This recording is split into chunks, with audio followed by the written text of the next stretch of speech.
नमस्कार। कहानी बहरल में आपका स्वागत है। लीजिए पेश है मुंशी प्रेमचंद द्वारा लिखित कहानी शाप। मैं बर्लिन नगर का निवासी हूँ। मेरे पूज्य पिता भौतिक विज्ञान के सुविख्यात ज्ञाता थे। भौगोलिक अन्वेषण का शौक मुझे भी बाल्यावस्था ही से था। उनके स्वर्गवास के बाद मुझे यह धुन सवार हुई कि पैदल पृथ्वी के समस्त देश देशांतरों की सैर करूं। मैं विपुल धन का स्वामी था।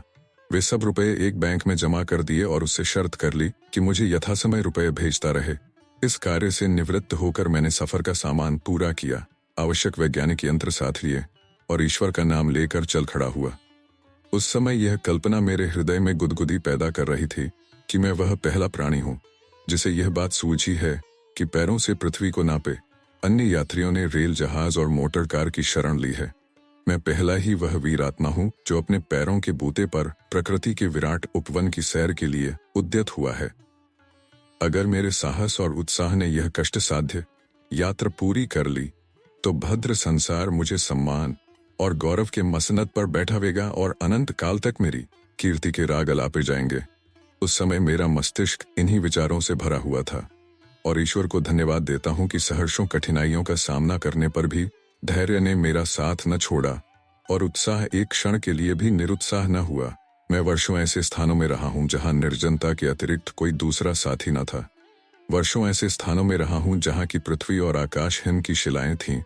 मैं भयंकर जंतुओं के पहलू में सोया हूं, पक्षियों के घोंसलों में रातें काटी हैं, किंतु ये सारी बलाएं कट गईं और वह समय अब दूर नहीं है कि साहित्य और विज्ञान संसार मेरे चरणों पर शीश नवाएं। मैंने इस यात्रा में बड़े बड़े अद्भुत दृश्य देखे और कितनी ही जातियों के आहार व्यवहार रहन सहन का अवलोकन किया। मेरा यात्रा वृत्तांत विचार अनुभव और निरीक्षण का एक अमूल्य रत्न होगा। मैंने ऐसी ऐसी आश्चर्यजनक घटनाएं आंखों से देखी हैं जो अलिफ लैला की कथाओं से कम मनोरंजक न होंगी, परंतु वह घटना जो मैंने ज्ञान सरोवर के तट पर देखी उसका उदाहरण मुश्किल से मिलेगा। मैं उसे कभी न भूलूंगा। यदि मेरे इस तमाम परिश्रम का उपहार यही एक रहस्य होता तो भी मैं उसे पर्याप्त समझता। मैं ये बता देना आवश्यक समझता हूँ कि मैं मिथ्यावादी नहीं और न सिद्धियों तथा विभूतियों पर मेरा विश्वास है। मैं उस विद्वान का भक्त हूँ जिसका आधार तर्क और न्याय पर है। यदि कोई दूसरा प्राणी यही घटना मुझसे बयान करता तो मुझे उस पर विश्वास करने में बहुत संकोच होता, किंतु मैं जो कुछ बयान कर रहा हूँ वह सत्य घटना है। यदि मेरे इस आश्वासन पर भी कोई उस पर अविश्वास करे तो उसकी मानसिक दुर्बलता और विचारों की संकीर्णता है। यात्रा का 7वां वर्ष था और ज्येष्ठ का महीना। मैं हिमालय के दामन में ज्ञान सरोवर के तट पर हरी हरी घास पर लेटा हुआ था। ऋतु अत्यंत सुहावनी थी। ज्ञान सरोवर के स्वच्छ निर्मल जल में आकाश और पर्वत श्रेणी का प्रतिबिंब, जल पक्षियों का पानी पर तैरना, शुभ्र हिम श्रेणी का सूर्य के प्रकाश से चमकना आदि दृश्य ऐसे मनोहर थे कि मैं आत्मोल्लास से विह्वल हो गया। मैंने स्विट्जरलैंड और अमेरिका के बहुप्रशंसित दृश्य देखे हैं, पर उनमें यह शांतिप्रद शोभा कहाँ। मानव बुद्धि ने उनके प्राकृतिक सौंदर्य को अपनी कृत्रिमता से कलंकित कर दिया है। मैं तल्लीन होकर इस स्वर्गीय आनंद का उपभोग कर रहा था कि सहसा मेरी दृष्टि एक सिंह पर जा पड़ी जो मंदगति से कदम बढ़ाता हुआ मेरी ओर आ रहा था। उसे देखते ही मेरा खून सूख गया, होश उड़ गए। ऐसा वृहदाकार भयंकर जंतु मेरी नजर से ना गुजरा था। वहां ज्ञान सरोवर के अतिरिक्त कोई ऐसा स्थान नहीं था जहां भागकर अपनी जान बचाता।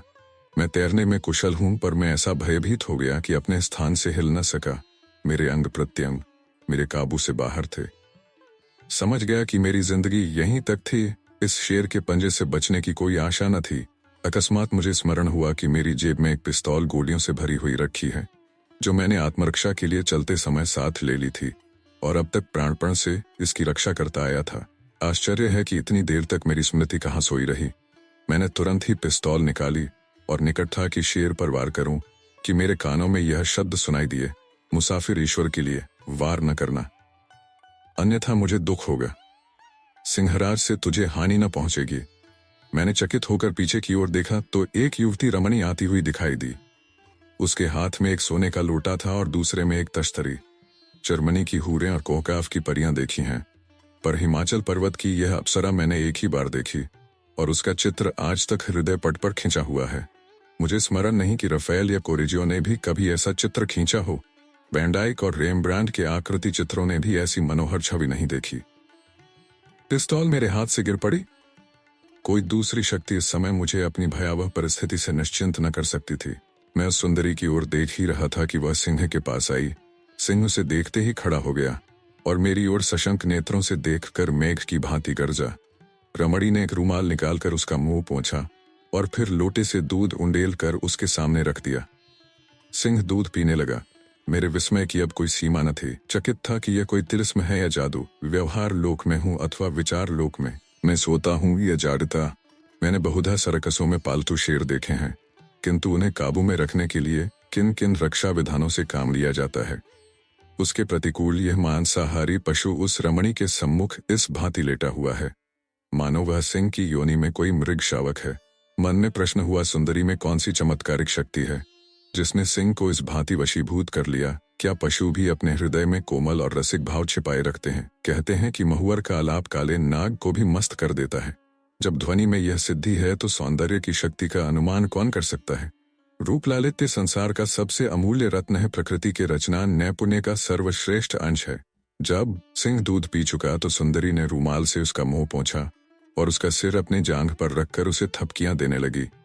सिंह पूंछ हिलाता था और सुंदरी की अरुणवर्ण हथेलियों को चाटता था। थोड़ी देर के बाद दोनों एक गुफा में अंतर्हित हो गए। मुझे भी धुन सवार हुई कि किसी प्रकार इस तिलिस्म को खोलूं, इस रहस्य का उद्घाटन करूं। जब दोनों अदृश्य हो गए तो मैं भी उठा और दबे पांव उस गुफा के द्वार तक जा पहुंचा। भय से मेरे शरीर की बोटी बोटी कांप रही थी, मगर इस रहस्य पट को खोलने की उत्सुकता भय को दबाए हुए थी।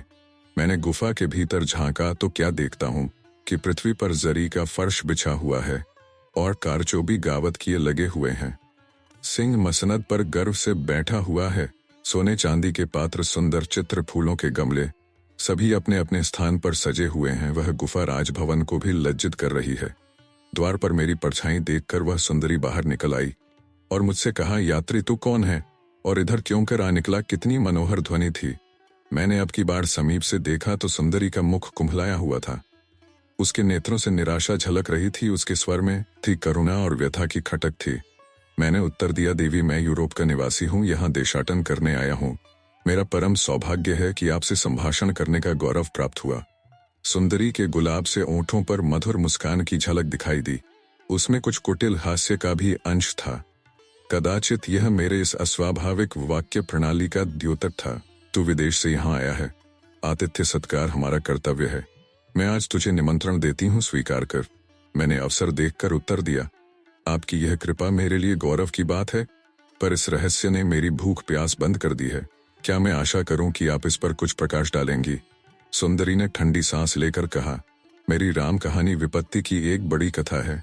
तुझे सुनकर दुख होगा, किंतु मैंने जब बहुत आग्रह किया तो उसने मुझे फर्श पर बैठने का संकेत किया और अपना वृत्तांत सुनाने लगी। मैं काश्मीर देश की रहने वाली राजकन्या हूँ। मेरा विवाह एक राजपूत योद्धा से हुआ था। उनका नाम नृसिंह देव था। हम दोनों बड़े आनंद से जीवन व्यतीत करते थे। संसार का सर्वोत्तम पदार्थ रूप है, दूसरा स्वास्थ्य और तीसरा धन। परमात्मा ने हमको ये तीनों ही पदार्थ प्रचुर परिमाण में प्रदान किए थे। खेद है कि मैं उनसे मुलाकात नहीं कर सकती। ऐसा साहसी, ऐसा सुंदर, ऐसा विद्वान पुरुष सारे कश्मीर में न था।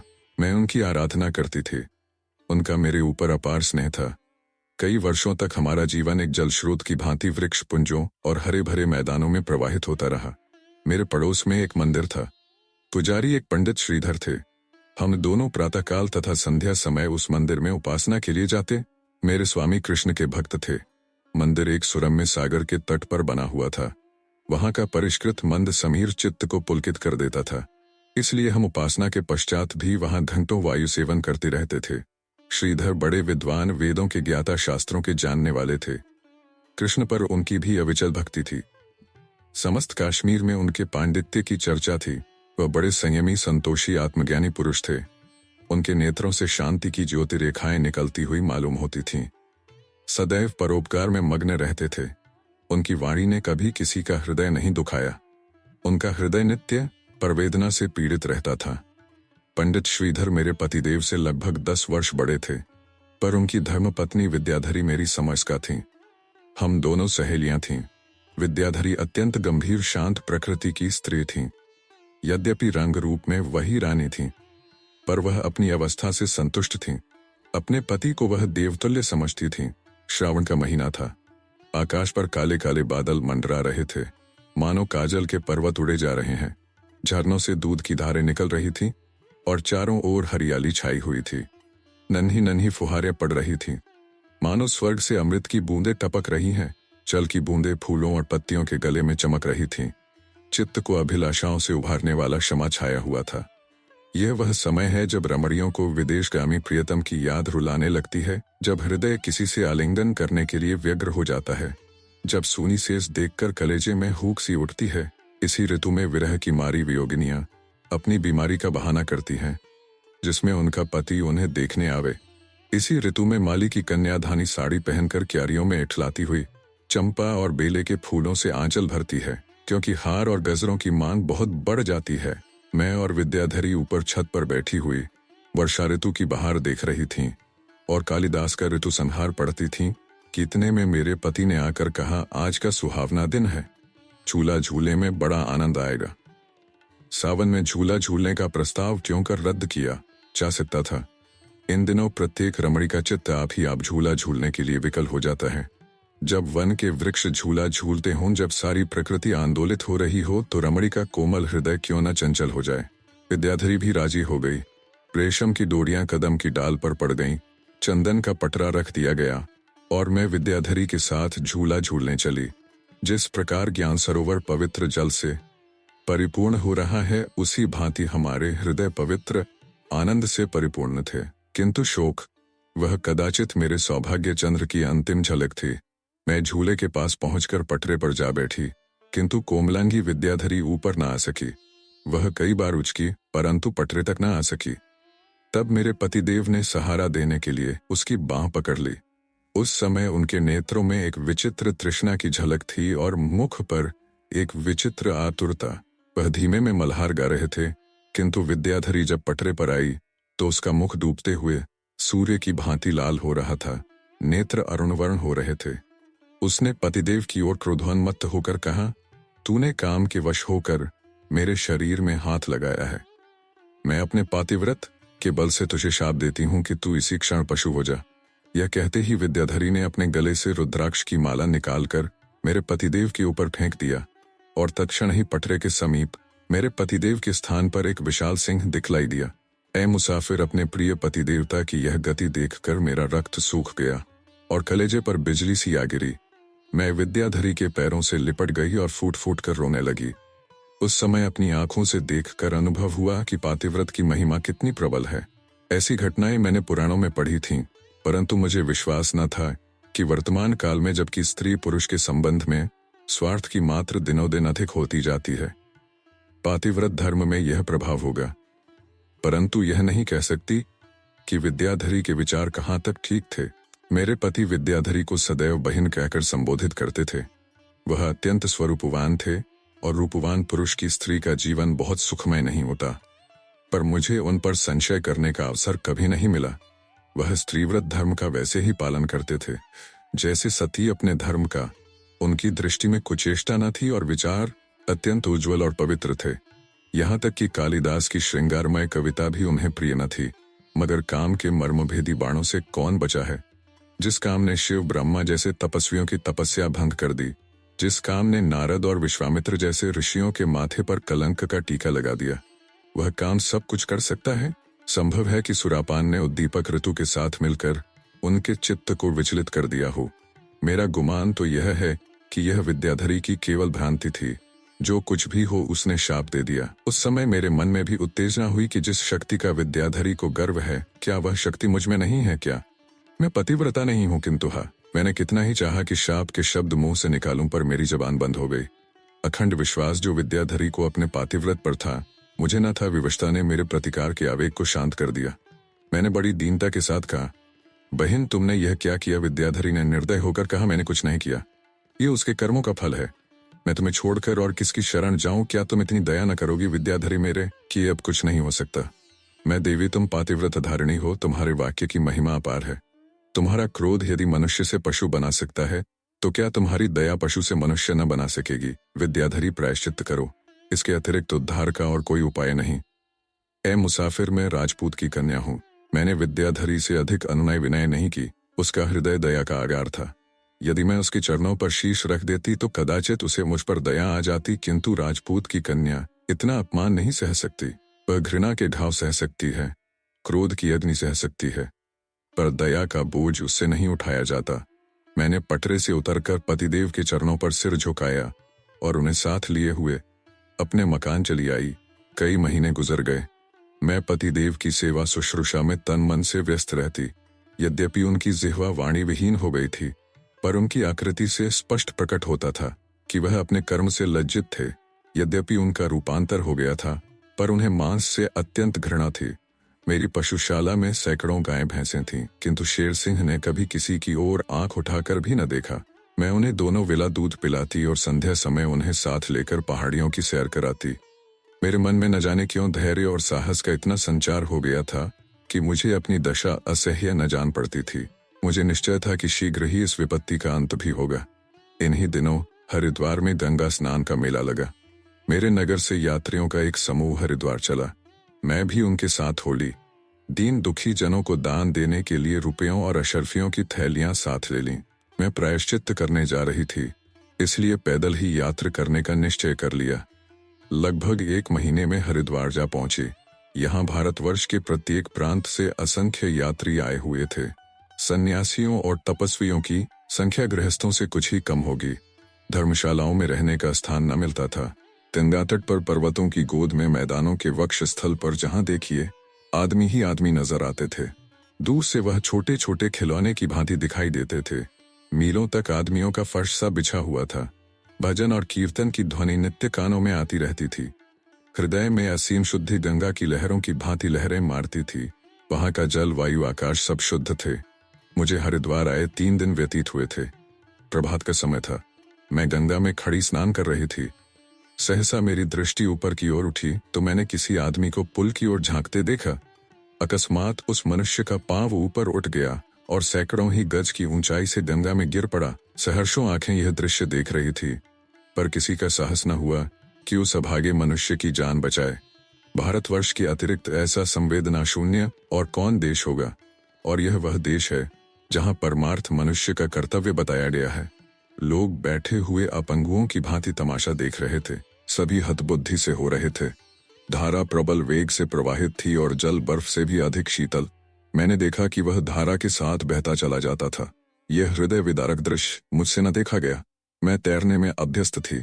मैंने ईश्वर का नाम लिया और मन को दृढ़ करके धारा के साथ तैरने लगी। ज्यों ज्यों मैं आगे बढ़ती थी वह मनुष्य मुझसे दूर होता जाता था। यहाँ तक मेरे सारे अंग ठंड से शून्य हो गए। मैंने कई बार चट्टानों को पकड़कर दम लिया, कई बार पत्थरों से टकराई। मेरे हाथ ही न उठते थे। सारा शरीर बर्फ का ढांचा सा बना हुआ था। मेरे अंग गतिहीन हो गए कि मैं धारा के साथ बहने लगी और मुझे विश्वास हो गया कि गंगा माता के उदर ही में मेरी जल समाधि होगी। अकस्मात मैंने उस पुरुष की लाश को एक चट्टान पर रुकते देखा। मेरा हौसला बंध गया। शरीर में एक विचित्र स्फूर्ति का अनुभव हुआ। मैं जोर लगाकर प्राणपण से उस चट्टान पर जा पहुंची और उसका हाथ पकड़कर खींचा। मेरा कलेजा धक से हो गया। यह श्रीधर पंडित थे। ऐ मुसाफिर, मैंने यह काम प्राणों को हथेली पर रखकर पूरा किया। जिस समय मैं पंडित श्रीधर की अर्धमृत देह लिए तट पर आई तो सहर्षों मनुष्यों की जय ध्वनि से आकाश गूंज उठा। कितने ही मनुष्यों ने चरणों पर सिर झुकाए। अभी लोग श्रीधर को होश में लाने के उपाय कर ही रहे थे कि विद्याधरी मेरे सामने आकर खड़ी हो गई। उसका मुख प्रभात के चंद्र की भांति कांतिहीन हो रहा था। होंठ सूखे हुए, बाल बिखरे हुए, आंखों से आंसुओं की झड़ी लगी हुई थी।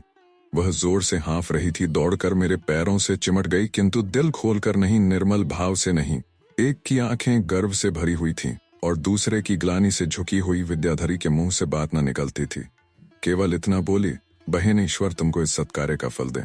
ऐ मुसाफिर, यह शुभ कामना विद्याधरी के अंतःस्थल से निकली थी। मैं उसके मुंह से यह आशीर्वाद सुनकर फूली न समाई।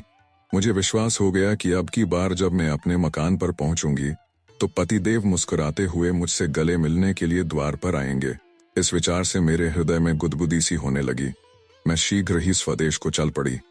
उत्कंठा मेरे कदम बढ़ाए जाती थी। मैं दिन में भी चलती और रात को भी चलती, मगर पैर थकना ही न जानते थे। यह आशा कि वह मोहिनी मूर्ति द्वार पर मेरा स्वागत करने के लिए खड़ी होगी मेरे पैरों में परसे लगाए हुए थी। 1 महीने की मंजिल मैंने 1 सप्ताह में तय की, पर शोक जब मकान के पास पहुंची तो उस घर को देखकर दिल बैठ गया और हिम्मत न पड़ी कि अंदर कदम रखूं। मैं चौखट पर बैठकर देर तक विलाप करती रही। न किसी नौकर का पता, न कहीं पाले हुए पशु ही दिखाई देते थे। द्वार पर धूल उड़ रही थी। चांद पड़ता था कि पक्षी घोंसले से उड़ गया है। कलेजे पर पत्थर की सिल रखकर भीतर गई तो क्या देखती हूँ कि मेरा प्यारा सिंह आंगन में मोटी मोटी जंजीरों से बंधा हुआ है। इतना दुर्बल हो गया है कि उसके कूढ़ों की हड्डियां दिखाई दे रही हैं। ऊपर नीचे जिधर देखती थी उजाड़ सा मालूम होता था। मुझे देखते ही शेर सिंह ने पूंछ हिलाई और सहसा उनकी आंखें दीपक की भांति चमक उठी। मैं दौड़कर उनके गले से लिपट गई। समझ गई कि नौकरों ने दगा की। घर की सामग्रियों का कहीं पता न था। सोने चांदी के बहुमूल्य पात्र, फर्श आदि सब गायब थे। हाय हत्यारे, मेरे आभूषणों का संदूक भी उठा ले गए। इस अपहरण ने मुसीबत का प्याला भर दिया।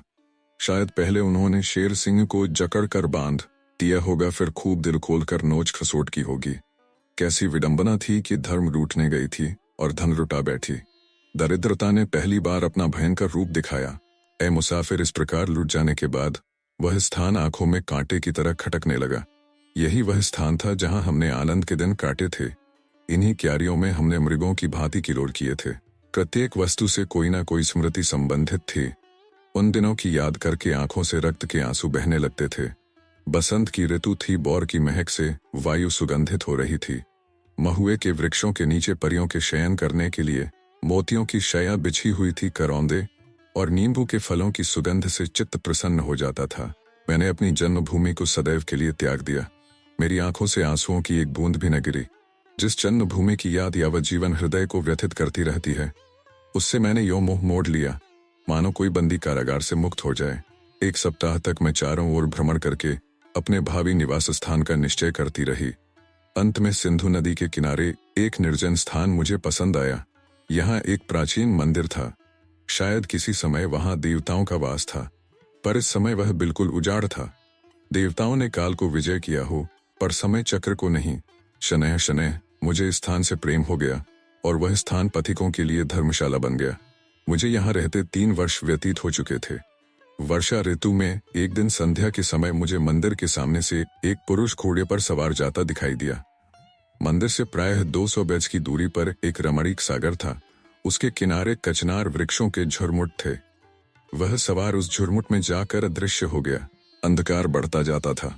एक क्षण के बाद मुझे उस ओर किसी मनुष्य का चीत्कार सुनाई दिया। फिर बंदूकों के शब्द सुनाई दिए और उनकी ध्वनि से पहाड़ गूंज उठा। ऐ मुसाफिर, यह दृश्य देखकर मुझे किसी भीषण घटना का संदेह हुआ। मैं तुरंत उठ खड़ी हुई, एक कटार हाथ में ली और उस सागर की ओर चल दी। अब मूसलाधार वर्षा होने लगी थी, मानो आज के बाद फिर कभी न बरसेगा। रह रहकर गर्जन की ऐसी भयंकर ध्वनि उठती थी मानो सारे पहाड़ आपस में टकरा गए हों। बिजली की चमक ऐसी तीव्र थी मानो संसार व्यापी प्रकाश सिमटकर एक हो गया हो। अंधकार का यह हाल था मानो सहर्षों अमावस्या की रातें गले मिल रही हों। मैं कमर तक पानी में चलती दिल को संभाले हुए आगे बढ़ती जाती थी। अंत में सागर के समीप आ पहुंची। बिजली की चमक ने दीपक का काम किया। सागर के किनारे एक बड़ी सी गुफा थी। इस समय उस गुफा में से प्रकाश ज्योति बाहर आती हुई दिखाई देती थी। मैंने भीतर की ओर झांका तो क्या देखती हूँ कि एक बड़ा अलाव जल रहा है। उसके चारों ओर बहुत से आदमी खड़े हुए हैं और एक स्त्री आग्नेय नेत्रों से घूर घूर कर कह रही है, मैं अपने पति के साथ उसे भी जलाकर भस्म कर दूंगी। मेरे कुतूहल की कोई सीमा न रही। मैंने सांस बंद कर ली और हदबुद्धि की भांति यह कौतुक देखने लगी। उस स्त्री के सामने एक रक्त से लिपटी हुई लाश पड़ी थी और लाश के समीप ही एक मनुष्य रस्सियों से बंधा हुआ सिर झुकाए बैठा था। मैंने अनुमान किया कि यह वही अश्वारोही पथिक है जिस पर इन डाकुओं ने आघात किया था। यह शव डाकू सरदार का है और यह स्त्री डाकू की पत्नी है। उसके सिर के बाल बिखरे हुए थे और आंखों से अंगारे निकल रहे थे। हमारे चित्रकारों ने क्रोध को पुरुष कल्पित किया है। मेरे विचार में स्त्री का क्रोध इससे कहीं घातक कहीं विध्वंसकारी होता है। क्रोधोन्मत्त होकर वह कोमलांगी सुंदरी ज्वाला शिखर बन जाती है। उस स्त्री ने दांत पीस कर कहा, मैं अपने पति के साथ इसे भी जलाकर भस्म कर दूंगी। यह कहकर उसने उस रस्सियों से बंधे हुए पुरुष को घसीटा और दहकती हुई चिता में डाल दिया। कितना भयंकर, कितना रोमांचकारी दृश्य था। स्त्री ही अपनी द्वेष की अग्नि शांत करने में इतनी पिशाचिनी हो सकती है। मेरा रक्त खौलने लगा। अब एक क्षण भी विलंब करने का अवसर न था। मैंने कटार खींच ली। डाकू चौंक कर तितर बितर हो गए। समझे मेरे साथ और लोग भी होंगे। मैं बेधड़क चिता में घुस गई और क्षण मात्र में उस अभागे पुरुष को अग्नि के मुख से निकाल लाई। अभी केवल उसके वस्त्र ही जले थे। जैसे सर्प अपना शिकार छिन जाने से फुफकारता हुआ लपकता है, उसी प्रकार गरजती हुई लपटें मेरे पीछे दौड़ी। ऐसा प्रतीत होता था कि अग्नि भी उसके रक्त की प्यासी हो रही थी। इतने में डाकू संभल गए और आहत सरदार की पत्नी पिशाचिनी की भांति मुंह खोले मुझ पर झपटी। समीप था कि ये हत्यारे मेरी बोटियां कर दें कि इतने में गुफा के द्वार पर मेघगर्जन की सी ध्वनि सुनाई दी और शेर सिंह रौद्र रूप धारण किए हुए भीतर पहुंचे। उनका भयंकर रूप देखते ही डाकू अपनी अपनी जान लेकर भागे। केवल डाकू सरदार की पत्नी स्तंभित सी अपने स्थान पर खड़ी रही। एकाएक उसने पति का शव उठाया और उसे लेकर चिता में बैठ गई। देखते देखते उसका भयंकर रूप अग्नि ज्वाला में विलीन हो गया। अब मैंने उस बंधे हुए मनुष्य की ओर देखा तो मेरा हृदय उछल पड़ा। यह पंडित श्रीधर थे। मुझे देखते ही सिर झुका लिया और रोने लगे। मैं उनकी समाचार पूछ ही रही थी कि उसी गुफा के एक कोने से किसी के कराने का शब्द सुनाई दिया। जाकर देखा तो एक सुंदर युवक रक्त से लथपथ पड़ा था। मैंने उसे देखते ही पहचान लिया। उसका पुरुष वेश उसे छिपा न सका। यह विद्याधरी थी। मर्दों के वस्त्र उस पर खूब सजते थे। वह लज्जा और ग्लानि की मूर्ति बनी हुई थी। वह पैरों पर गिर पड़ी पर मुंह से कुछ न बोली। उस गुफा में पल भर भी ठहरना अत्यंत शंकाप्रद था। न जाने कब डाकू फिर सशस्त्र होकर आ जाए।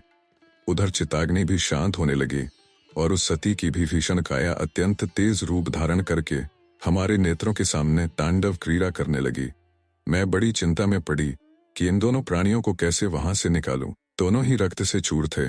शेर सिंह ने मेरा असमंजस ताड़ लिया। रूपांतर हो जाने के बाद उनकी बुद्धि बड़ी तीव्र हो गई थी। उन्होंने मुझे संकेत किया कि दोनों को हमारी पीठ पर बिठा दो। पहले तो मैं उनका आशय न समझी, पर जब उन्होंने संकेत को बार बार दोहराया तो मैं समझ गई। गूंगों के घर वाले ही गूंगों की बातें खूब समझते हैं। मैंने पंडित श्रीधर को गोद में उठाकर शेर सिंह की पीठ पर बिठा दिया। उसके पीछे विद्याधरी को भी बिठाया। नन्हा बालक भालू की पीठ पर बैठकर जितना डरता है उससे कहीं ज्यादा यह दोनों प्राणी भयभीत हो रहे थे।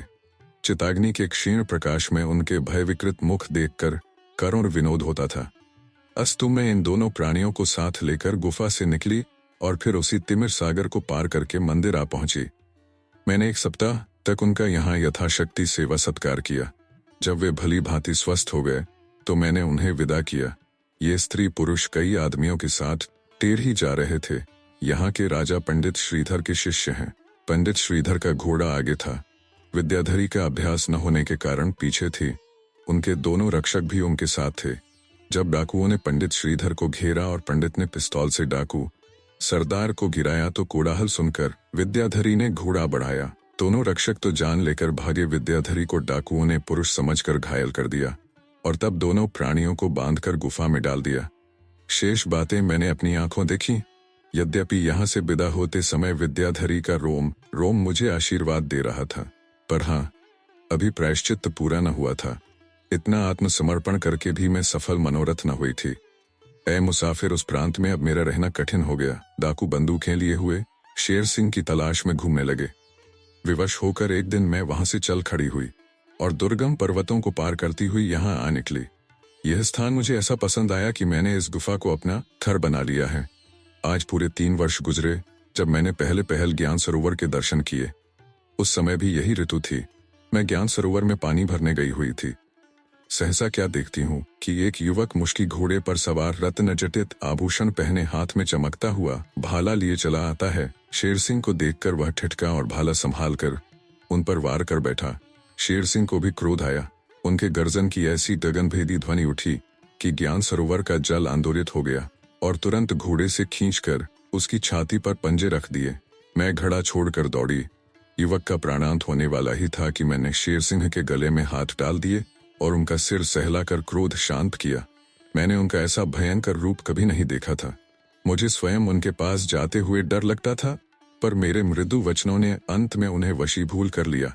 वह अलग खड़े हो गए। युवक की छाती में गहरा घाव लगा था।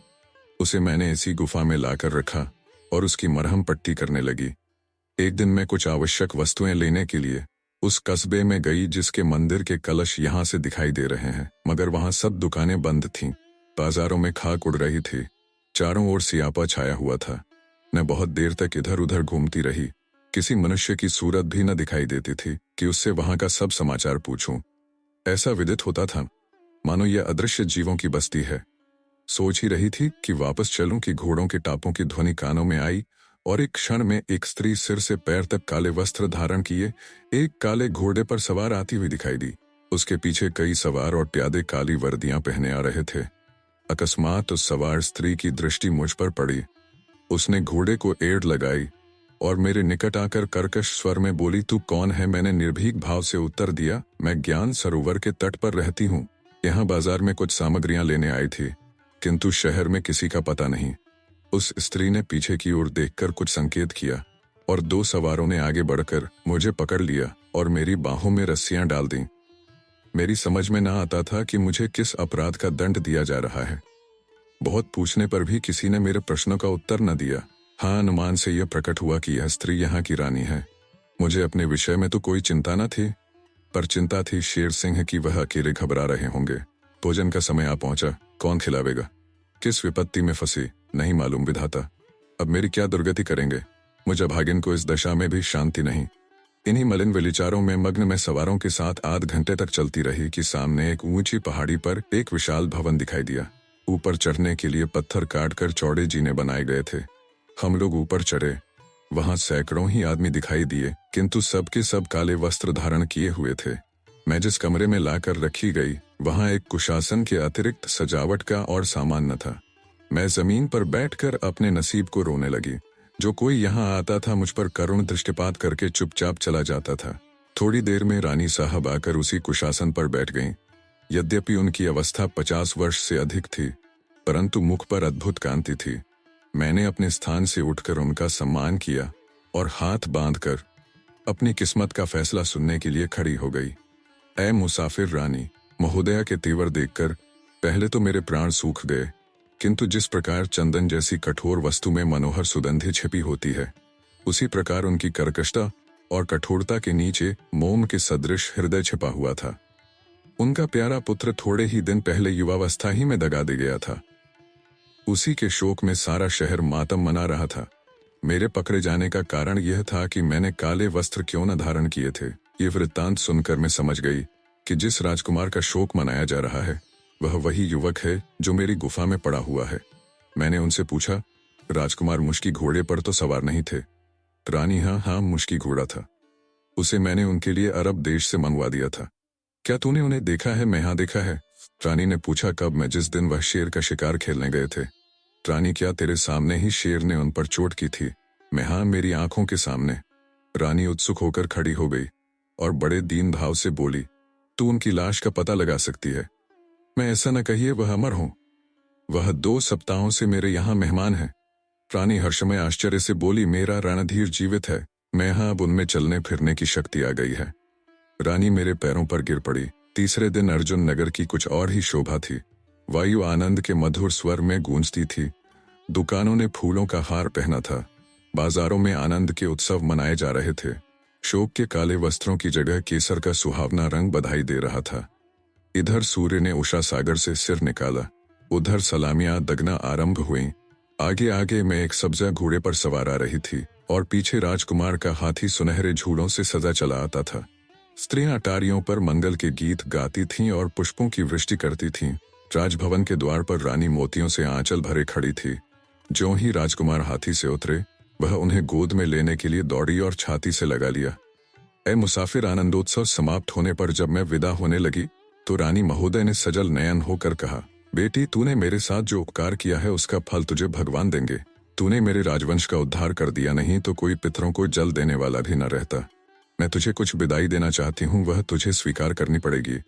अगर रणधीर मेरा पुत्र है तो तू मेरी पुत्री है। तूने ही रणधीर को प्राणदान दिया है। तूने ही इस राज्य का पुनरुद्धार किया है, इसलिए इस माया बंधन से तेरा गला नहीं छूटेगा। मैं अर्जुन नगर का प्रांत उपहार स्वरूप तेरी भेंट करती हूँ। रानी की यह हसीम उदारता देखकर मैं दंग रह गई।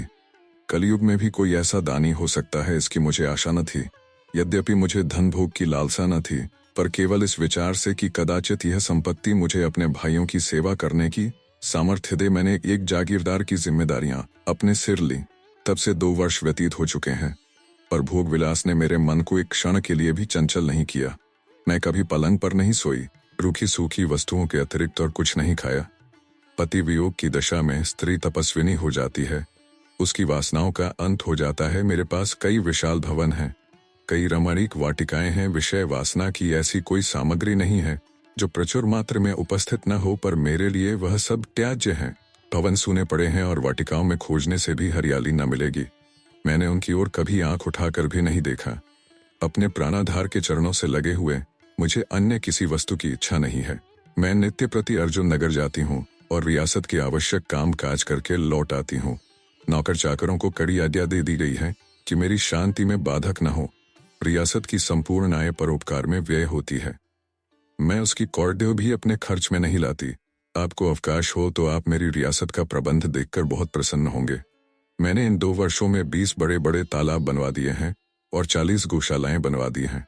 मेरा विचार है कि अपनी रियासत में नहरों का ऐसा जाल बिछा दूं जैसे शरीर में नाड़ियों का।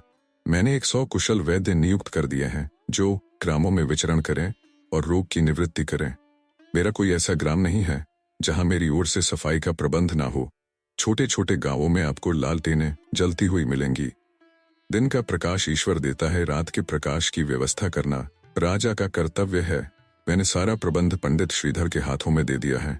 सबसे प्रथम कार्य जो मैंने किया वह यह था कि उन्हें ढूंढ निकालो और यह भार उनके सिर रख दूं। इस विचार से नहीं कि उनका सम्मान करना मेरा अभीष्ट था, बल्कि मेरी दृष्टि में कोई अन्य पुरुष ऐसा कर्तव्यपरायण, ऐसा निःस्पृह, ऐसा सच्चरित्र न था। मुझे पूर्ण विश्वास है कि वह यावज्जीवन रियासत की बागडोर अपने हाथ में रखेंगे। विद्याधरी भी उनके साथ है। वही शांति और संतोष की मूर्ति, वही धर्म और व्रत की देवी।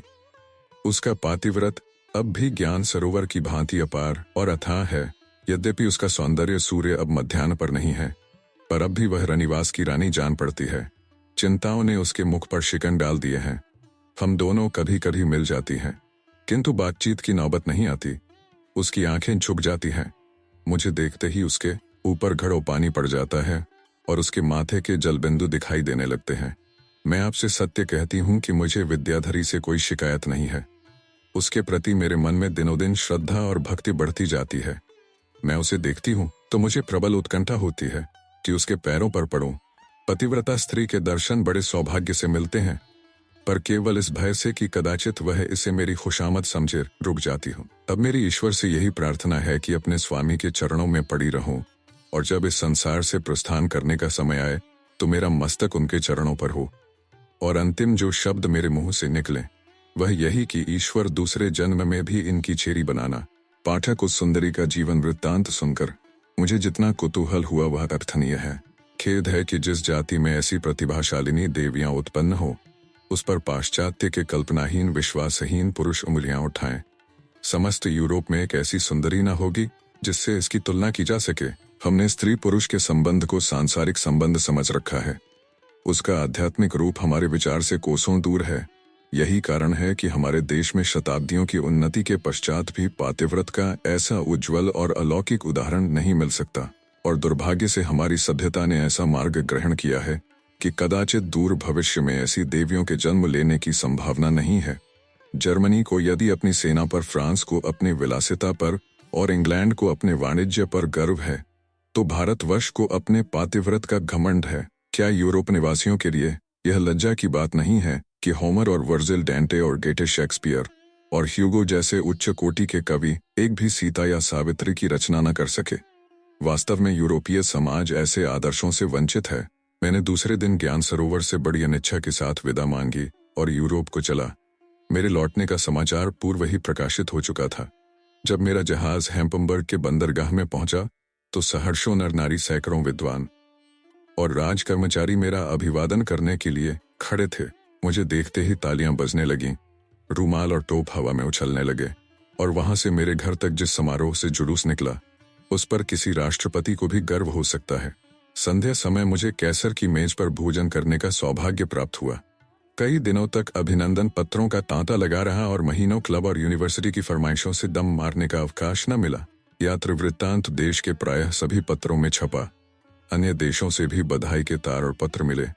फ्रांस और रूस आदि देशों की कितनी ही सभाओं ने मुझे व्याख्यान देने के लिए निमंत्रित किया। एक एक वक्तृता के लिए मुझे कई कई हजार पाउंड दिए जाते थे। कई विद्यालयों ने मुझे उपाधियां दी।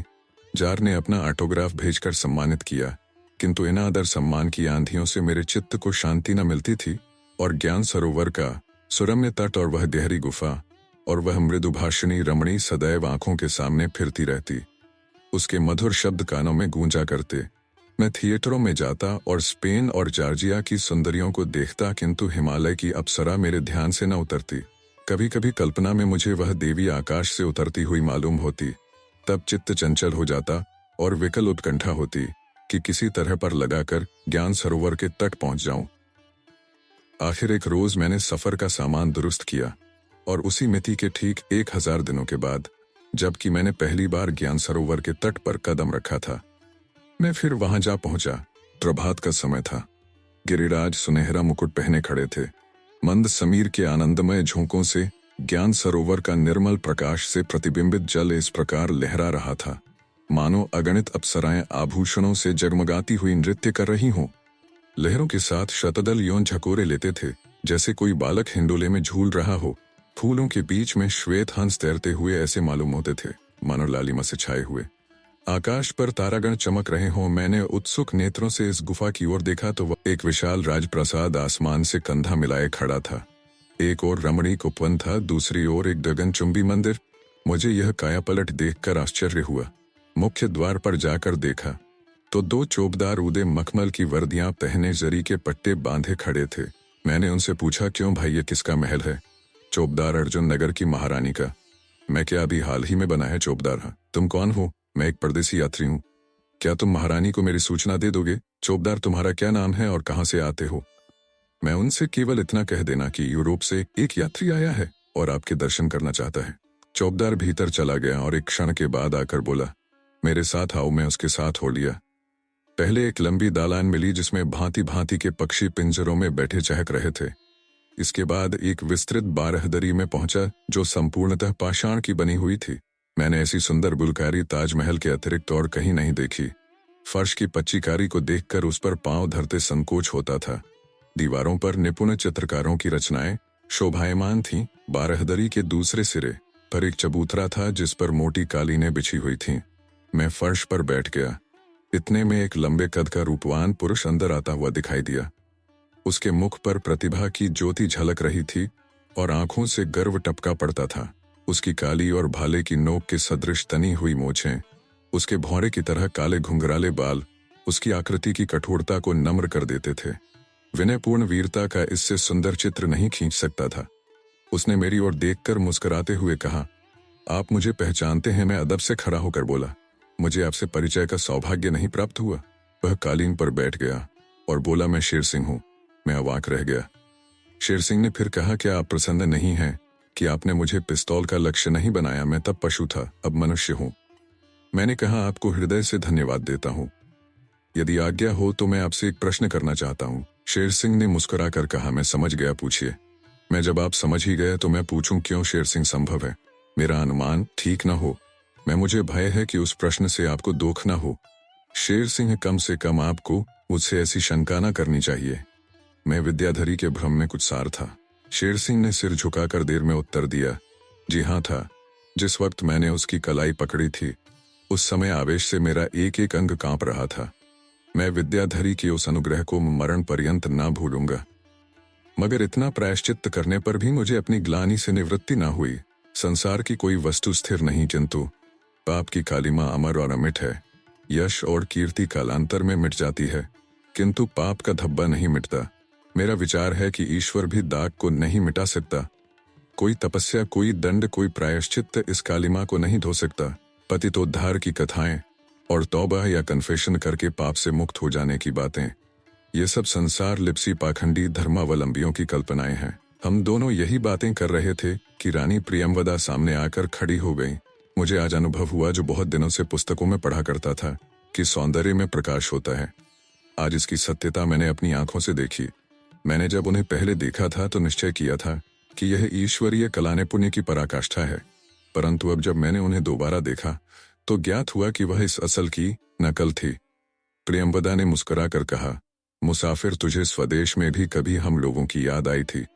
अगर मैं चित्रकार होता तो उसके मधु हास्य को चित्रित करके प्राचीन गुनियों को चकित कर देता। उसके मुंह से यह प्रश्न सुनने के लिए तैयार न था यदि इसी भांति मैं उसका उत्तर देता तो शायद वह मेरी धृष्टता होती और शेर सिंह के तेवर बदल जाते। मैं यह भी न सह सका कि मेरे जीवन का सबसे सुखद भाग वही था जो ज्ञान सरोवर के तट पर व्यतीत हुआ था, किंतु मुझे इतना साहस भी न हुआ। मैंने दबी जबान से कहा, क्या मैं मनुष्य नहीं हूं? 3 दिन बीत गए। इन 3 दिनों में खूब मालूम हो गया कि पूर्व को आतिथ्य सेवी क्यों कहते हैं। यूरोप का कोई दूसरा मनुष्य जो यहाँ की सभ्यता से परिचित न हो इन सत्कारों से ऊब जाता, किंतु मुझे इन देशों के रहन सहन का बहुत अनुभव हो चुका है और मैं इसका आदर करता हूँ। चौथे दिन मेरी विनय पर रानी प्रियंवदा ने अपनी शेष कथा सुनानी शुरू की। ए मुसाफिर, मैंने तुझसे कहा था कि अपनी रियासत का शासन भार मैंने श्रीधर पर रख दिया था और जितनी योग्यता और दूरदर्शिता से उन्होंने इस काम को संभाला है उसकी प्रशंसा नहीं हो सकती। ऐसा बहुत कम हुआ है कि एक विद्वान पंडित जिसका सारा जीवन पठन पाठन में व्यतीत हुआ हो एक रियासत का बोझ संभाले, किंतु राजा वीरबल की भांतिपन श्रीधर भी सब कुछ कर सकते हैं। मैंने परीक्षार्थ उन्हें यह काम सौंपा था। अनुभव ने सिद्ध कर दिया कि वह इस कार्य के सर्वथा योग्य हैं। ऐसा जान पड़ता है कि कुल परंपरा ने उन्हें इस काम के लिए अभ्यस्त कर दिया। जिस समय उन्होंने इसका काम अपने हाथ में लिया यह रियासत एक ऊजर ग्राम के सदृश थी। अब वह धनधान्यपूर्ण एक नगर है। शासन का कोई ऐसा विभाग नहीं जिस पर उनकी सूक्ष्म दृष्टि न पहुंची हो। थोड़े ही दिनों में लोग उनके शील स्वभाव पर मुग्ध हो गए और राजा रणधीर सिंह भी उन पर कृपा दृष्टि रखने लगे। पंडित जी पहले शहर से बाहर एक ठाकुर द्वारे में रहते थे, किंतु जब राजा साहब से मेलजोल बढ़ा तो उनके आग्रह से विवश होकर राजमहल में चले आए। यहाँ तक परस्पर मैत्री और घनिष्ठता बढ़ी कि मान प्रतिष्ठा का विचार जाता रहा। राजा साहब पंडित जी से संस्कृत भी पढ़ते थे और उनके समय का अधिकांश भाग पंडित जी के मकान पर ही कटता था, किंतु शोक यह विद्या प्रेम या शुद्ध मित्र भाव का आकर्षण न था, यह सौंदर्य का आकर्षण था। यदि उस समय मुझे लेशमात्र भी संदेह होता कि रणधीर सिंह की यह घनिष्ठता कुछ और ही पहलू लिए हुए है तो उसका अंत इतना खेदजनक न होता जितना कि हुआ। उनकी दृष्टि विद्याधरी पर उस समय पड़ी जब वह ठाकुर द्वारे में रहती थी और यह सारी कुयोजनाएं उसी की करामात थीं। राजा साहब स्वभावतः बड़े ही सच्चरित्र और संयमी पुरुष हैं, किंतु जिस रूप ने मेरे पति जैसे देव पुरुष का ईमान डिगा दिया वह सब कुछ कर सकता है। भोली भाली विद्याधरी मनोविकारों की इस कुटिल नीति से बेखबर थी। जिस प्रकार छलांगे मारता हुआ हिरन व्याध की फैलाई हुई हरी हरी घास से प्रसन्न होकर उस ओर बढ़ता है और यह नहीं समझता कि प्रत्येक पद मुझे सर्वनाश की ओर लिए जाता है, उसी भांति विद्याधरी को उसका चंचल मन अंधकार की ओर खींचे लिए जाता था। वह राजा साहब के लिए अपने हाथों से बीड़े लगाकर भेजती, पूजा के लिए चंदन रगड़ती। रानी जी से भी उसका बहनापा हो गया। वह एक क्षण के लिए भी उसे अपने पास से न जाने देती। दोनों साथ साथ बाग की सैर करती, साथ साथ झूला झूलती, साथ साथ चौपड़ खेलती। यह उनका श्रृंगार करती और वह उनकी मांग छोटी संवारती मानो। विद्याधरी ने रानी के हृदय में वह स्थान प्राप्त कर लिया जो किसी समय मुझे प्राप्त था, लेकिन वह गरीब क्या जानते थे कि जब मैं बाग की रविशों में विचरती हूँ तो कुवासना मेरे तलवे के नीचे आंखें बिछाती है। जब मैं झूला झूलती हूँ तो वह आड़ में बैठी हुई आनंद से झूमती है। इस एक सरल हृदय अबला स्त्री के लिए चारों ओर से चक्रव्यूह रचा जा रहा था। इस प्रकार 1 वर्ष व्यतीत हो गया। राजा साहब का रब्त जब्त दिनों दिन बढ़ता जाता था। पंडित जी को उनसे वह स्नेह हो गया जो गुरु जी को अपने एक होनहार शिष्य से होता है। मैंने जब देखा कि 8 पहर का यह सहवास पंडित जी के काम में विघ्न डालता है तो एक दिन मैंने उनसे कहा, यदि आपको कोई आपत्ति न हो तो दूरस्थ देहातों का दौरा आरंभ कर दें और इस बात का अनुसंधान करें कि देहातों में कृषकों के लिए बैंक खोलने में हमें प्रजा से कितनी सहानुभूति और कितनी सहायता की आशा करनी चाहिए। पंडित जी के मन की बात नहीं जानती, पर प्रत्यक्ष में उन्होंने कोई आपत्ति नहीं की। दूसरे ही दिन प्रातःकाल चले गए, किंतु आश्चर्य है कि विद्याधरी उनके साथ न गई। अब तक पंडित जी जहां कहीं जाते थे विद्याधरी परछाई की भांति उनके साथ रहती थी। असुविधा या कष्ट का विचार भी उसके मन में न आता था। पंडित जी कितना ही समझाएं कितना ही डराएं पर वह उनका साथ न छोड़ती थी। पर अब की बार कष्ट के विचार ने उसे कर्तव्य के मार्ग से विमुख कर दिया। पहले उसका पातिव्रत एक वृक्ष था जो उसके प्रेम की क्यारी में अकेला खड़ा था, किंतु अब उसी क्यारी में मैत्री का घास पात निकल आया था जिनका पोषण भी उसी भोजन पर अवलंबित था। ए मुसाफिर, 6 महीने गुजर गए और पंडित श्रीधर वापस न आए। पहाड़ों की चोटियों पर छाया हुआ हिम घुल घुल कर नदियों में बहने लगा। उनकी गोद में फिर रंग बिरंग के फूल लहलहाने लगे। चंद्रमा की किरणें फिर फूलों की महक सूंघने लगी। सभी पर्वतों के पक्षी अपनी वार्षिक यात्रा समाप्त कर फिर स्वदेश आ पहुंचे, किंतु पंडित जी रियासत के कामों में ऐसे उलझे कि मेरे निरंतर आग्रह करने पर भी अर्जुन नगर न आए। विद्याधरी की ओर से वह इतने उदासीन क्यों हुए समझ में नहीं आता था। उन्हें तो उसका वियोग एक क्षण के लिए भी असह्य था, किंतु इससे अधिक आश्चर्य की बात यह थी कि विद्याधरी ने भी आग्रहपूर्ण पत्रों के लिखने के अतिरिक्त उनके पास जाने का कष्ट न उठाया। वह अपने पत्रों में लिखती, स्वामी जी मैं बहुत व्याकुल हूँ, यहाँ मेरा जी जरा भी नहीं लगता। एक दिन एक वर्ष के समान व्यतीत होता है, न दिन को चैन न रात को नींद। क्या आप मुझे भूल गए? मुझसे कौन सा अपराध हुआ? क्या आपको मुझ पर दया भी नहीं आती? मैं आपके वियोग में रो रो कर मरी जाती हूँ। नित्य स्वप्न देखती हूँ कि आप आ रहे हैं, पर यह स्वप्न सच्चा नहीं होता। उसके पत्र ऐसे ही प्रेममय शब्दों से भरे होते थे, और इसमें भी कोई संदेह नहीं कि जो कुछ वह लिखती थी वह भी अक्षरशः सत्य था।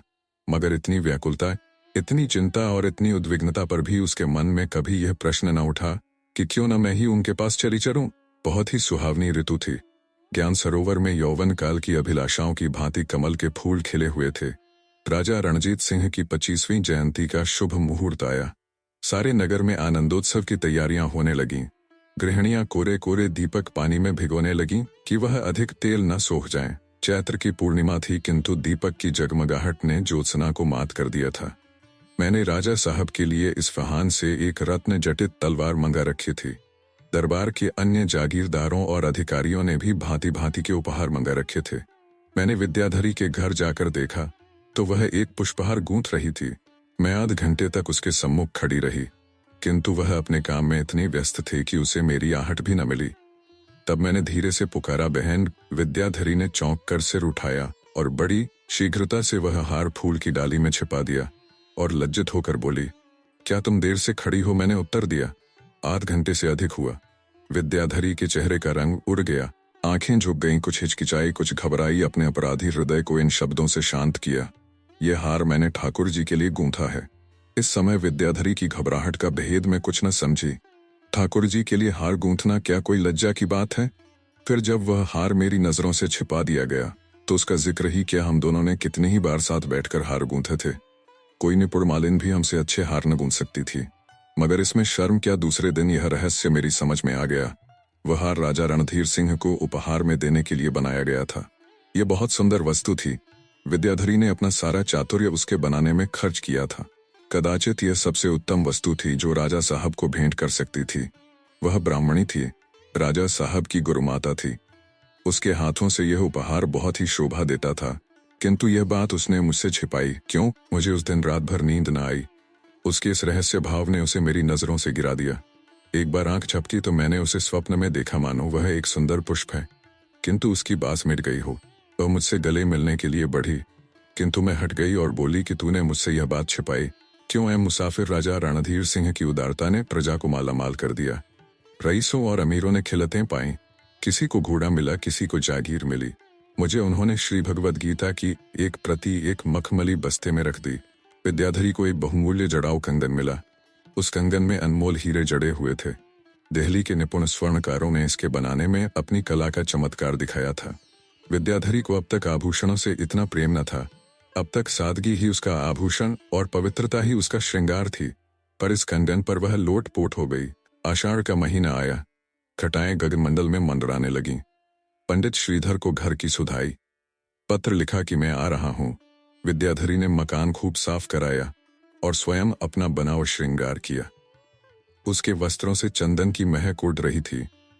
उसने कंगन को संदूकचे से निकाला और सोचने लगी कि इसे पहनूं या न पहनूं। उसके मन ने निश्चय किया कि न पहनूंगी। संदूक बंद करके रख दिया। सहसा लौंडी ने आकर सूचना दी कि पंडित जी आ गए।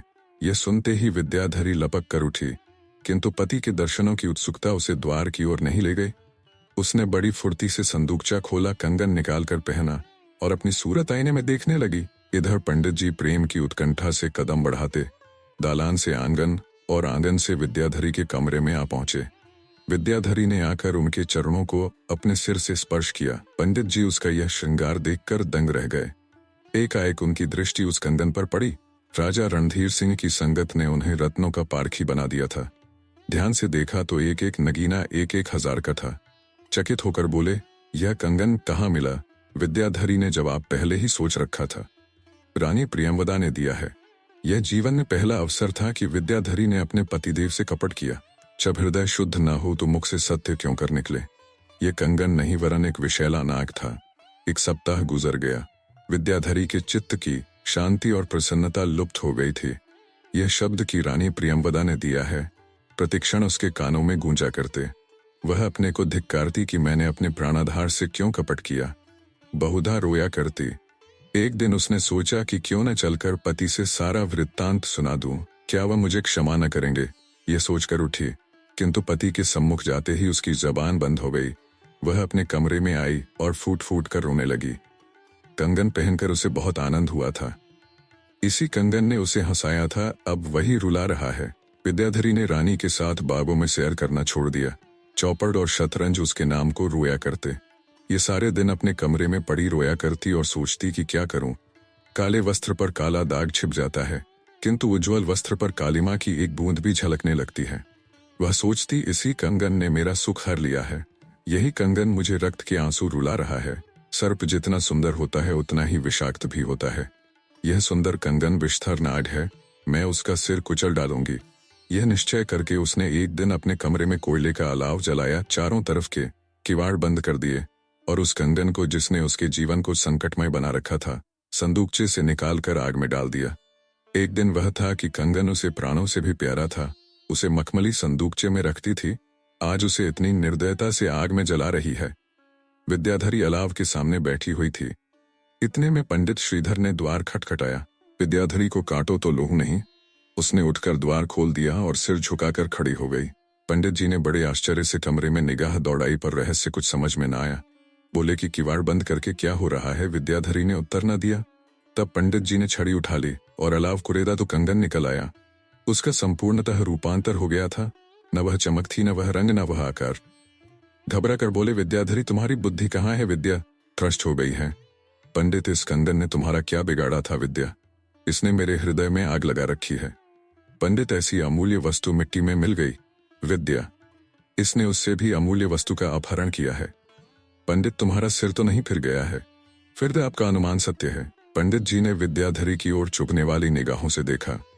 विद्याधरी की आंखें नीचे को झुक गईं। वह उनसे आंखें न मिला सकी। भय हुआ कि कहीं यह तीव्र दृष्टि मेरे हृदय में न चुभ जाए। पंडित जी कठोर स्वर में बोले, विद्याधरी तुम्हें स्पष्ट कहना होगा। विद्याधरी से अब न रुका गया। वह रोने लगी और पंडित जी के सम्मुख धरती पर गिर पड़ी। विद्याधरी को जब सुध आई तो पंडित जी का वहां पता न था। घबराई हुई बाहर के दीवान खाने में आई, मगर यहाँ भी उन्हें न पाया। नौकरों से पूछा तो मालूम हुआ कि घोड़े पर सवार होकर ज्ञान सरोवर की ओर गए हैं। यह सुनकर विद्याधरी को कुछ ढाढ़स हुआ। वह द्वार पर खड़ी होकर उनकी राह देखती रही। दोपहर हुआ, सूर्य सिर पर आया। संध्या हुई, चिड़ियां बसेरा लेने लगी। फिर रात आई, गगन में तारागण जगमगाने लगे, किंतु विद्याधरी दीवार की भांति खड़ी पति का इंतजार करती रही। रात भीग गई। वन जंतुओं के भयानक शब्द कानों में आने लगे। सन्नाटा छा गया। सहसा उसे घोड़े के टापों की ध्वनि सुनाई दी। उसका हृदय फड़कने लगा। आनंदोन्मत्त होकर द्वार के बाहर निकल आई, किंतु घोड़े पर सवार न था। विद्याधरी को अब विश्वास हो गया कि अब पतिदेव के दर्शन न होंगे। या तो उन्होंने संन्यास ले लिया या आत्मघात कर लिया। उसके कंठ से वैराग्य और विषाद में डूबी हुई ठंडी सांस निकली। वहीं भूमि पर बैठ गई और सारी रात खून के आंसू बहाती रही। जब उषा की निद्रा भंग हुई और पक्षी आनंदगान करने लगे, तब वह दुखिया उठी और अंदर जाकर लेट रही। जिस प्रकार सूर्य का ताव जल को सोख लेता है, उसी भांति शोक के ताव ने विद्याधरी का रक्त जला दिया। मुख से ठंडी सांस निकलती थी, आंखों से गर्म आंसू बहते थे। भोजन से अरुचि हो गई, भोजन से अरुचि हो गई और जीवन से घृणा। इसी अवस्था में एक दिन राजा रणधीर सिंह संवेदना भाव से उसके पास आए। उन्हें देखते ही विद्याधरी की आंखें रक्तवर्ण हो गईं। क्रोध से ओंठ कांपने लगे। झल्लाई हुई नागिन की भांति फुफकार कर उठी और राजा के सम्मुख आकर कर्कश स्वर में बोली, पापी, यह आग तेरी ही लगाई हुई है। यदि मुझमें अब भी कुछ सत्य है तो तुझे इस दुष्टता के कड़ुए फल मिलेंगे। ये तीर के से शब्द राजा के हृदय में चुभ गए। मुंह से एक शब्द भी न निकला। काल से न डरने वाला राजपूत एक स्त्री की आग्नेय दृष्टि से कांप उठा। 1 वर्ष बीत गया। हिमालय पर मनोहर हरियाली छाई। फूलों ने पर्वत की गोद में क्रीड़ा करनी शुरू की। यह ऋतु बीती। जल थल ने बर्फ की सफेद चादर ओढ़ी। जल पक्षियों की मालाएं मैदानों की ओर उड़ती हुई दिखाई देने लगी। यह मौसम भी गुजरा। नदी नालों में दूध की धारें बहने लगी। चंद्रमा की स्वच्छ निर्मल ज्योति ज्ञान सरोवर में थिरकने लगी, परंतु पंडित श्रीधर की कुछ टोह न लगी। विद्याधरी ने राजभवन त्याग दिया और एक पुराने निर्जन मंदिर में तपस्विनियों की भांति कालक्षेप करने लगी। उस दुखिया की दशा कितनी करुणाजनक थी। उसे देखकर मेरी आंखें भर आती थीं। वह मेरी प्यारी सखी थी। उसकी संगत में मेरे जीवन के कई वर्ष आनंद से व्यतीत हुए थे। उसका यह अपार दुख देखकर मैं अपना दुख भूल गई। एक दिन वह था कि उसने अपने पातिव्रत के बल पर मनुष्य को पशु के रूप में परिणत कर दिया था, और आज यह दिन है कि उसका पति भी उसे त्याग रहा है। किसी स्त्री के हृदय पर इससे अधिक लज्जाजनक, इससे अधिक प्राणघातक आघात नहीं लग सकता। उसकी तपस्या ने मेरे हृदय में उसे फिर उसी सम्मान के पद पर बिठा दिया। उसके सतीत्व पर फिर मेरी श्रद्धा हो गई, किंतु उससे कुछ पूछते, सांत्वना देते मुझे संकोच होता था। मैं डरती थी कि कहीं विद्याधरी यह न समझे कि मैं उससे बदला ले रही हूं। कई महीनों के बाद जब विद्याधरी ने अपने हृदय का बोझा हल्का करने के लिए स्वयं मुझसे यह वृत्तांत कहा, तो मुझे ज्ञान हुआ कि यह सब कांटे राजा रणधीर सिंह के बोए हुए थे। उन्हीं की प्रेरणा से रानी जी ने पंडित जी के साथ जाने से रोका। उसके स्वभाव ने जो कुछ रंग बदला वह रानी जी ही की कुसंगति का फल था। उन्हीं की देखा देखी उसे बनाव श्रृंगार की चाट पड़ी। उन्हीं के मना करने से उसने कंगन का भेद पंडित जी से छिपाया। ऐसी घटनाएं स्त्रियों के जीवन में नित्य होती रहती हैं और उन्हें जरा भी शंका नहीं होती। विद्याधरी का पातिव्रत आदर्श था, इसलिए यह विचलता उसके हृदय में चुभने लगी। मैं यह नहीं कहती कि विद्याधरी कर्तव्य पथ से विचलित नहीं हुई। चाहे किसी के बहकाने से, चाहे अपने भोलेपन से उसने कर्तव्य का सीधा रास्ता छोड़ दिया, परंतु पाप कल्पना उसके दिल से कोसों दूर थी। ऐ मुसाफिर, मैंने पंडित श्रीधर का पता लगाना शुरू किया। मैं उनकी मनोवृत्ति से परिचित थी। वह श्री रामचंद्र के भक्त थे। कौशलपुरी की पवित्र भूमि और सरयू नदी के रमणीक तट उनके जीवन के सुख स्वप्न थे। मुझे ख्याल आया कि संभव है उन्होंने अयोध्या की राह ली हो। कहीं मेरे प्रयत्न से उनकी खोज मिल जाती और मैं उन्हें लाकर विद्याधरी के गले से मिला देती तो मेरा जीवन सफल हो जाता। इस विरहिणी ने बहुत दुख झेले हैं। क्या अब भी देवताओं को उस पर दया न आएगी? एक दिन मैंने शेर सिंह से कहा और 5 विश्वस्त मनुष्य के साथ अयोध्या को चली। पहाड़ों से नीचे उतरते ही रेल मिल गई। उसने हमारी यात्रा सुलभ कर दी। 20वें दिन में अयोध्या पहुंच गई और धर्मशाला में ठहरी। फिर सरयू में स्नान करके श्री रामचंद्र के दर्शन को चली। मंदिर के आंगन में पहुंची ही थी कि पंडित श्रीधर की सौम्य मूर्ति दिखाई दी। वह एक कुशासन पर बैठे हुए रामायण का पाठ कर रहे थे और सहो नर नारी बैठे हुए उनकी अमृतवाणी का आनंद उठा रहे थे। पंडित जी की दृष्टि मुझ पर ज्यों ही पड़ी, वह आसन से उठकर मेरे पास आए और बड़े प्रेम से मेरा स्वागत किया। 2-2.5 घंटे तक उन्होंने मुझे उस मंदिर की सैर कराई। मंदिर की छत पर से सारा नगर शतरंज की बिसात की भांति मेरे पैरों के नीचे फैला हुआ दिखाई देता था। मंदगामिनी वायु सरयू की तरंगों को धीरे धीरे थपकियां दे रही थी। ऐसा जान पड़ता था मानो स्नेहमयी माता ने इस नगर को अपनी गोद में लिया हो। यहां से जब अपने डेरे को चली तब पंडित जी भी मेरे साथ आए। जब वह इत्मीनान से बैठे तो मैंने कहा, आपने तो हम लोगों से नाता ही तोड़ लिया। पंडित जी ने दुखित होकर कहा, विधाता की यही इच्छा थी, मेरा क्या वश था। अब तो श्री रामचंद्र की शरण आ गया हूं और शेष जीवन उन्हीं की सेवा में भेंट होगा। मैं आप तो श्री रामचंद्र की शरण में आ गए हैं, उस अबला विद्याधरी को किसकी शरण में छोड़ दिया है? पंडित, आपके मुख से ये शब्द शोभा नहीं देते। मैंने उत्तर दिया, विद्याधरी को मेरी सिफारिश की आवश्यकता नहीं है। अगर आपने उसके पातिव्रत पर संदेह किया है तो आपसे ऐसा भीषण पाप हुआ है जिसका प्रायश्चित आप बार बार जन्म लेकर भी नहीं कर सकते। आपकी यह भक्ति इस अधर्म का निवारण नहीं कर सकती। आप क्या जानते हैं कि आपके वियोग में उस दुखिया का जीवन कैसे कट रहा है? किंतु पंडित जी ने ऐसा मुंह बना लिया मानो इस विषय में वह अंतिम शब्द कह चुके। किंतु मैं इतनी आसानी से उनका पीछा क्यों छोड़ने लगी? मैंने सारी कथा आद्योपांत सुनाई और रणधीर सिंह की कपट नीति का रहस्य खोल दिया। तब पंडित जी की आंखें खुली। मैं वाणी में कुशल नहीं हूं, किंतु उस समय सत्य और न्याय के पक्ष ने मेरे शब्दों को बहुत ही प्रभावशाली बना दिया था। ऐसा जान पड़ता था मानो मेरी जिह्वा पर सरस्वती विराजमान हो। अब वह बातें याद आती हैं तो मुझे स्वयं आश्चर्य होता है। आखिर विजय मेरे ही साथ रही। पंडित जी मेरे साथ चलने पर उद्यत हो गए। यहाँ आकर मैंने शेर सिंह को यहीं छोड़ा और पंडित जी के साथ अर्जुननगर को चली। हम दोनों अपने विचारों में मग्न थे। पंडित जी की गर्दन शर्म से झुकी हुई थी, क्योंकि अब उनकी हैसियत रूठने वालों की भांति नहीं बल्कि मनाने वालों की तरह थी। आज प्रणय के सूखे हुए धान में फिर पानी पड़ेगा, प्रेम की सूखी हुई नदी फिर उमड़ेगी। जब हम विद्याधरी के द्वार पर पहुंचे तो दिन चढ़ आया था। पंडित जी बाहर ही रुक गए थे। मैंने भीतर जाकर देखा तो विद्याधरी पूजा पर थी, किंतु यह किसी देवता की पूजा न थी। देवता के स्थान पर पंडित जी की खड़ाऊ रखी हुई थी। पातिव्रत का यह अलौकिक दृश्य देखकर मेरा हृदय पुलकित हो गया। मैंने दौड़कर विद्याधरी के चरणों पर सिर झुका दिया। उसका शरीर सूख कर कांटा हो गया था और शोक ने कमर झुका दी थी। विद्याधरी ने मुझे उठाकर छाती से लगा लिया और बोली, बहन मुझे लज्जित न करो, खूब आई, बहुत दिनों से जी तुम्हें देखने को तरस रहा था। मैंने उत्तर दिया, जरा अयोध्या चली गई थी। जब हम दोनों अपने देश में थीं तो तब मैं कहीं जाती तो विद्याधरी के लिए कोई न कोई उपहार अवश्य लाती। उसे वह बात याद आ गई। सचल नयन होकर बोली, मेरे लिए भी कुछ लाई मैं। एक बहुत अच्छी वस्तु लाई हूं विद्या। क्या है देखो, मैं पहले बूझ जाऊं। विद्या, सुहाग की पिटारी होगी, मैं नहीं उससे अच्छी। विद्या, ठाकुर जी की मूर्ति, मैं नहीं उससे भी अच्छी। विद्या, मेरे प्राणाधार का कोई समाचार, मैं उससे भी अच्छी। विद्याधरी प्रबल आवेश से व्याकुल होकर उठी कि द्वार पर जाकर पति का स्वागत करे, किंतु निर्बलता ने मन की अभिलाषा न निकलने दी। 3 बार संभली और 3 बार गिरी। तब मैंने उसका सिर अपनी गोद में रख लिया और आंचल से हवा करने लगी।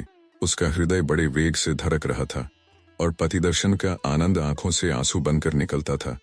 जब जरा चित्त सावधान हुआ तो उसने कहा, उन्हें बुला लो, उनका दर्शन मुझे रामबाण हो जाएगा। ऐसा ही हुआ। ज्यों ही पंडित जी अंदर आए, विद्याधरी उठकर उनके पैरों से लिपट गई।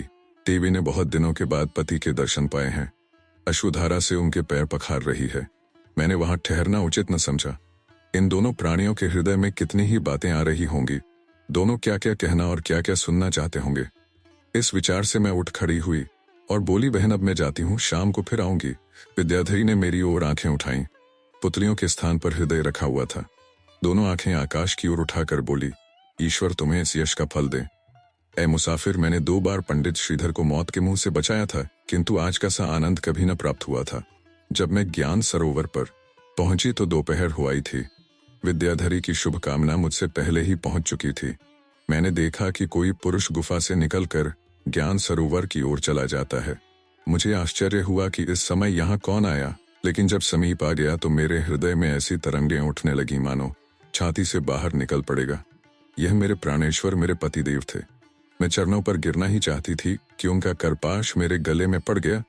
पूरे 10 वर्षों के बाद आज मुझे यह शुभ दिन देखना नसीब हुआ। मुझे उस समय ऐसा जान पड़ता था कि ज्ञान सरोवर के कमल मेरे ही लिए खिले हैं। गिरिराज ने मेरे ही लिए फूल की शय दी है। हवा मेरे ही लिए झूमती हुई आ रही है। 10 वर्षों के बाद मेरा उजड़ा हुआ घर बसा गए हुए दिन लौटे। मेरे आनंद का अनुमान कौन कर सकता है। मेरे पति ने प्रेम करुणा भरी आंखों से देखकर कहा, प्रियंवदा। आप सुन रहे थे कहानी बैरल से मुंशी प्रेमचंद द्वारा लिखित कहानी शाप। वीडियो पसंद आया तो इसे लाइक करिए और चैनल को भी सब्सक्राइब कीजिए। धन्यवाद।